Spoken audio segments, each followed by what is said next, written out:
औज़ुबिल्लाहिमिनश्शैतानिर्रजीम बिस्मिल्लाहिर्रहमानिर्रहीम। तमाम मोमिनीन को या अली मदद वस्सलामु अलैकुम वरहमतुल्लाहि वबरकातुहू। अज़ीज़ान, जैसा कि आप लोग जानते हैं कि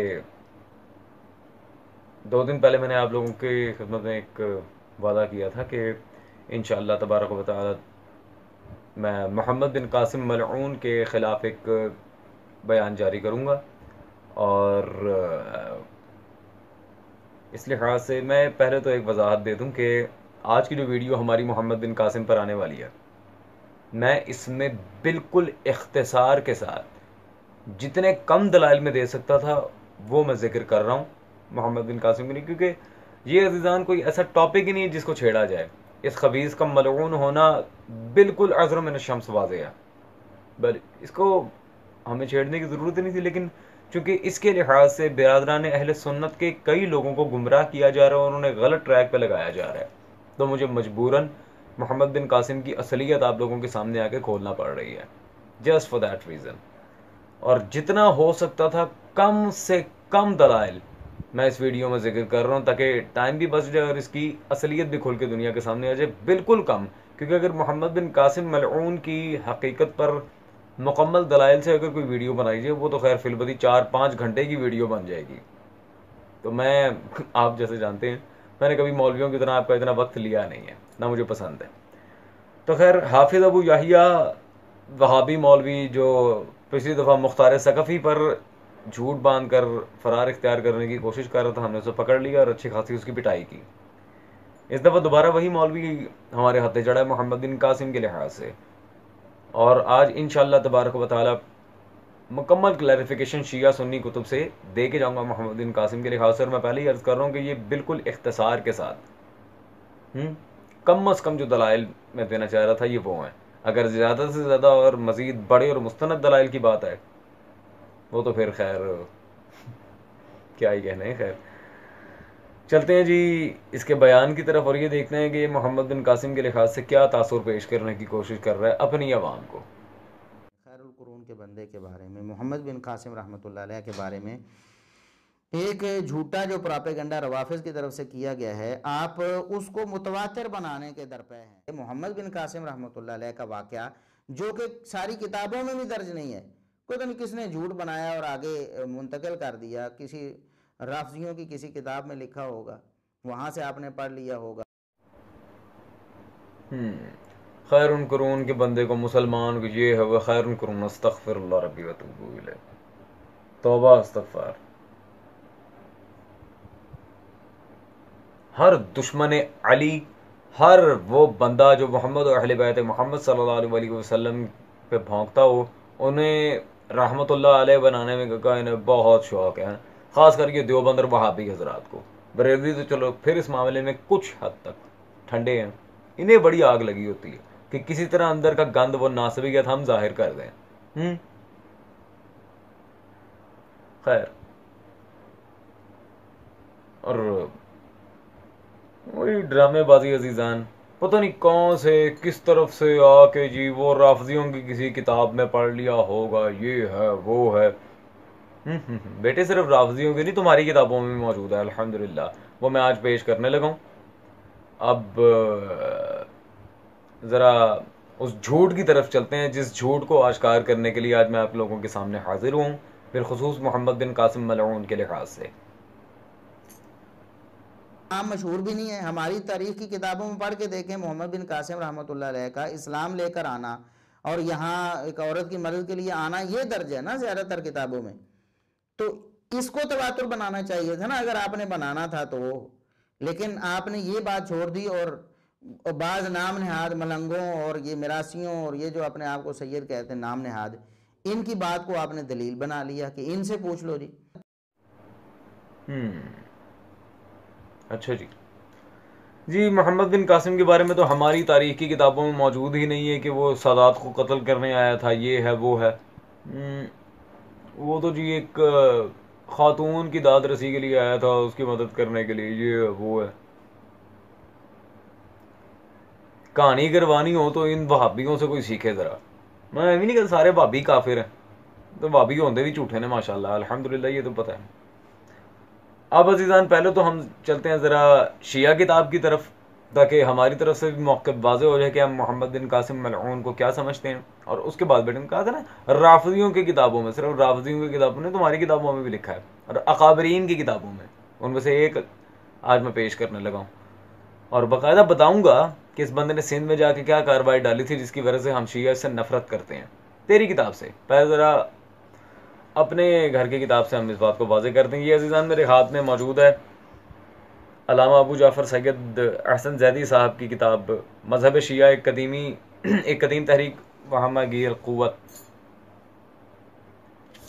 इस किताब में अजीज़ान सफ़ा नंबर 92 पर 92 बाब नंबर 44 सिंध में तहरीक तशरीह की मुख्तलिफ मसाइल, और हिस्सा बे में हज्जाज बिन यूसुफ का कत्ल आम तहरीक तशरीह का मददगार बन गया। ये जो बाब है कि हज्जाज बिन यूसुफ खबीस, जो तहरीक तशरीह के कत्ल आम का सबसे बड़ा सरगना था, उसके बारे में यहाँ पे मुकम्मल डिटेल है कि मोहम्मद बिन कासिम की मुहिम जिसने सिंध की फतह का सामान कर दिया, हज्जाज बिन यूसुफ के इंतकामी जोश का नतीजा थी। ठीक है जी, मोहम्मद बिन कासिम को किसने भेजा था? हज्जाज बिन यूसुफ। और हज्जाज बिन यूसुफ के बारे में तो सही मुस्लिम तक में हदीस मौजूद है कि वो मलऊन है और कातिल सहाबा था। खैर, और ये अजीब इत्तेफाक है कि जनूबी हिंदुस्तान के साहिलों पर अरब मुसलमानों की सबसे कदीम नौ आबादियाँ भी हज्जाज की बदौलत वजूद में आईं। ठीक है जी, अगरचे इसमें हज्जाज की कोशिश बल्कि ख्वाहिश को भी दखल न था। हज्जाज उमवियों का मुलाजिम था।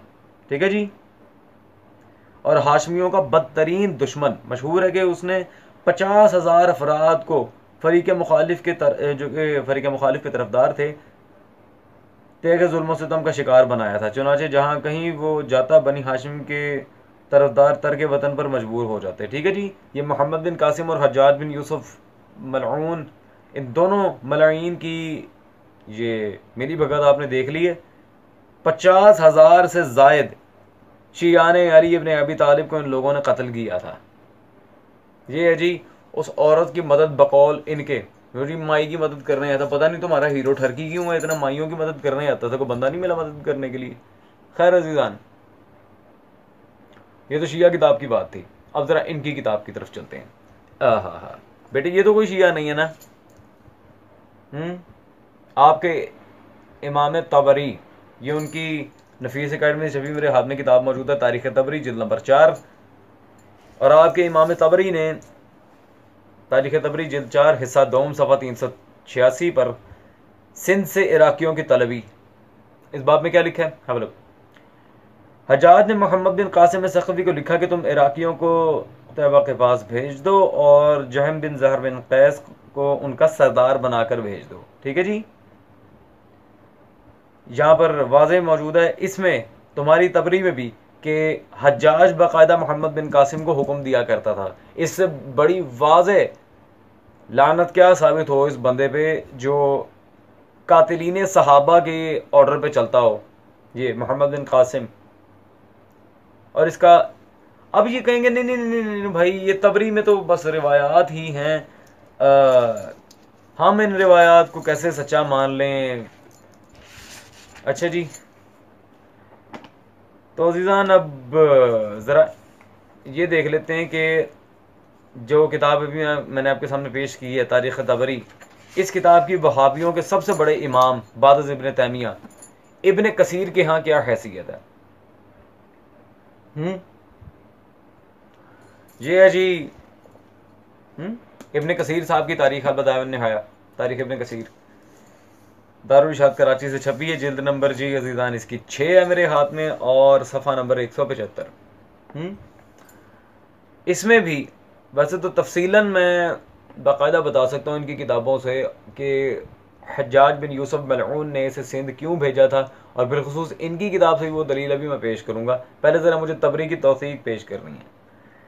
यहाँ वो लिखता थी इब्न जरीर ने बगदाद को वतन बनाने में वफात तक वहीं रहे थे। ये अकाबिर उलमा आइमा से थे। ठीक है जी, और नीचे देखते हैं इनकी मशहूर किताबों में से तारीख़ुल उम्म वल मुलूक जो मैंने अभी पेश की थी, है इस जैसी किताब मेरी नज़र से, और अभी ज़रा नज़र कर इधर, इस जैसी किताब मेरी नज़र से नहीं गुजरी। ठीक है जी, जिस किताब में वाज़े मौजूद है कि मोहम्मद बिन कासिम मलऊन हज्जाज बिन यूसुफ सकफी का चेला था और उसके हुक्म पे बाकायदा अमल किया करता था। और शिया किताब से तो मैंने गवाही पेश की कि इसने हज़ारों शिया तहत एक किए थे ये हज्जाज के साथ मिलके सरजमीन सिंध में। और जिस किताब से मैंने इसे अहले सुन्नत की जिस किताब से चेला साबित की, उस किताबों की तो तारीफों में ज़मीन आसमान एक कर रहा है वहाबियों का इमाम इब्ने कसीर। ठीक है जी मियाँ, अब हो गया यकीन। वो तो ये औरत की मदद करने आया था। अब तुम्हारी किताब की तरफ चलते हैं और ये देखते हैं कि सिंध में आके बनी उमैया ने, और सिर्फ ये मोहम्मद बिन कासिम नहीं, ये जो अपने साथ चेले चपाटे भी लाया था, जो कुछ कलम दवात का मामला यहाँ पे आके इधर उधर करने की कोशिश कर रहे थे, उन्होंने क्या आके यहाँ पे रंग दिखाया माशाल्लाह। औरत की मदद की है या इस्लाम को मिलान किया है। तो अजीज़ान, इस लिहाज से मैं पेश करना चाहूँगा जी, ये मेरे हाथ में सीरत नबी मौजूद है, अल्लामा शिबली नुमानी साहब की मतबूआ मकतबा रहमानिया लाहौर। ये आप देख सकते हैं, इस वक्त मेरे हाथ में मौजूद है ये किताब। और मेरे भाइयों, इस किताब में ये 7 जिल्दों पर मुश्तमिल है। इसकी जिल्द नंबर अव्वल, पेज नंबर 59 और रकम नंबर 8। यहाँ पे हम देखते हैं कि शिबली नुमानी और सलमान नदवी कंपैरेटिव जो सीरत नबी मेरे हाथ में है सल्लल्लाहु अलैहि वसल्लम, इसमें सिंध में आने के बाद बनी उमैया के क्या मामलात थे। लुक लिखते हैं जी, हदीसों की तदवीन बनी उमैया के दौर में हुई। ये ज़रा गौर करो, हदीसों की तदवीन बनी उमैया के ज़माने में हुई, जिन्होंने पूरे 90 बरस तक, ये गौर करो सरकार, ये माई की जो मदद आप कह रहे हो ना, सिंध में मदद करने आया था, ये गौर करो, 90 बरस तक सिंध से एशिया को जो करो इंदलस तक मसाजिद जामिया में अस्तगफिरुल्लाह रब्बी व अतूबु इलैह आले फातिमा की तौहीन की, और जुमे में सर मिंबर नाउज़ु बिल्लाह मिन ज़ालिक मौला कायनात हज़रत अली सल्लल्लाहु अलैहि पर लान कहलवाया। सैकड़ों हज़ारों हदीसें मुआविया के फ़ज़ाइल में बनवाई। ये है जी माशाल्लाह इनके खैरुल कुरून के बंदे, जो सिंध में आके उमवी इक़्तिदार को जगा के माविया के फ़ज़ाइल में झूठी हदीसों की फैक्ट्री जारी करवा के मौला अली पर माज़अल्लाह सुम्मा माज़अल्लाह तबर्रा करवाते थे, लानत करवाते थे। नाउज़ु बिल्लाह मिन ज़ालिक। जनाब, ये किसी राफ़ज़ी की किताब पेश नहीं कर रहा, ये आप ही के घर का बंदा है जी। खुदा का खौफ करो तुम, बरोज़े महशर को अल्लाह रसूल सल्लल्लाहु अलैहि वसल्लम को जवाब दे नहीं होना। हर वो बंदा जिसने मौला अली की मुखालफत की उसे रहमतुल्लाह अलैह बना देते हो। और जब सुल्तान करबला के हक के दिफा के लिए उठा था मुख्तार सकफी, उस पर बकवास किए बगैर तुम्हें चैन नहीं आता। मैं आज अपने जुमले वापस लेता हूँ, ना तो तुम लोग झूठे हो ना तुम काफिर हो, वाबी सारे पागल हैं अल्हम्दुलिल्लाह। हाँ, मैं जुमला वापस, पागल हो तुम लोग। मोहम्मद बिन कासिम खैरुल कुरून।